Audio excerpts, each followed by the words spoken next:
Alors, je tiens tout de suite à vous présenter les meilleurs vœux de la part d'Aria cette année nouvelle. Je tiens à remercier également la municipalité, monsieur le maire, monsieur le délégué aux affaires culturelles, monsieur le conseiller général, de l'accueil que vous nous donnez toujours dans ce lieu que je fréquente depuis 10 ans d'une manière collective et bientôt un peu plus, et remercier Marc de sa participation aussi intense. Présenter Marc, c'est faire rentrer Marc. C'est comme si je voulais faire rentrer mon chat dans une boîte d'allumettes. Même avec un chausse-pied, je n'y arriverai pas. Ce que l'on voit est fort, énorme, monumental. Mais en y regardant de plus près, tout est tendre, tissé, brodé, cousu main. Je vous en prie, approchez-vous de ces travaux et regardez de près la beauté, la richesse de ces propositions. C'est tout le paradoxe et la force de son travail, de cet artiste. Une douce brutalité.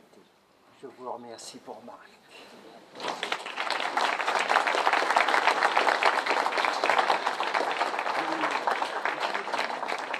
Alors, je donne la parole à Marc. Je suis un peu gêné. Bon, je parle plus fort qu'Alex. Oui, vas-y, parle plus fort. Je suis un peu gêné parce que je ne sais pas si tout est vrai. Il n'y a pas que des qualités, hein. Il n'y a pas que des qualités, mais après les défauts, après il faut voir ce qu'il en reste. Donc les œuvres sont là. Après, bon, j'ai rien préparé moi comme discours. Ah, mais c'est pas Marc, jamais. Les meilleurs discours sont les discours non préparés.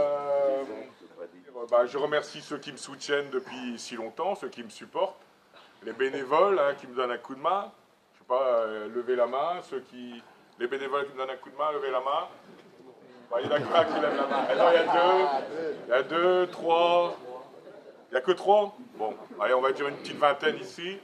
Les sculptures monumentales, c'est peut-être un peu fini parce que physiquement, je ne suis pas sûr d'être encore capable parce que j'ai trop donné. Après, ça coûte trop cher. Après, il faut s'en occuper. Après, il faut les transporter. Et la société est devenue tellement dure, tellement difficile. Il faut passer les camions aux mines. Il y a toujours... on peut plus... C'est plus comme avant. Donc, c'est devenu très difficile. Donc, je me rabats un peu sur les petites. En ce moment, c'est les goélands. Donc, c'est la période goéland. Donc, je vis comme un goéland. Je mange comme un goéland.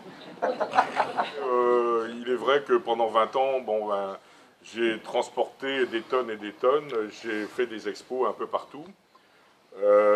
C'est dommage que ça se finisse un peu, bon, c'est aussi à cause des budgets de l'État. Et je reprends maintenant les expositions de petites sculptures. Et ici, en fin de compte, ce qu'on peut dire en conclusion, c'est la première. La première, vraiment, après mes problèmes de santé que j'ai eus pendant 1 an. Pour finir sur une note positive, mon corps va mieux, mais mon esprit, c'est pas sûr. Voilà. Marc et moi, on se connaît depuis très très longtemps, vous savez. Il a appris la plongée, la pêche, je ne sais pas si vous vous rappelez, il était marin-pêcheur à Audierne. C'était spectaculaire parce que c'est le seul bateau à Audierne qui était avec un moteur hors bord, qui est dans le Ratsin, vous voyez. Il a toujours été original, donc ça ne change pas. Et là, le voilà embarqué dans les sculptures monumentales, parce que voyez-vous, vous avez le thon qui se trouve actuellement devant l'hôtel de Guyenne, qui est magnifique.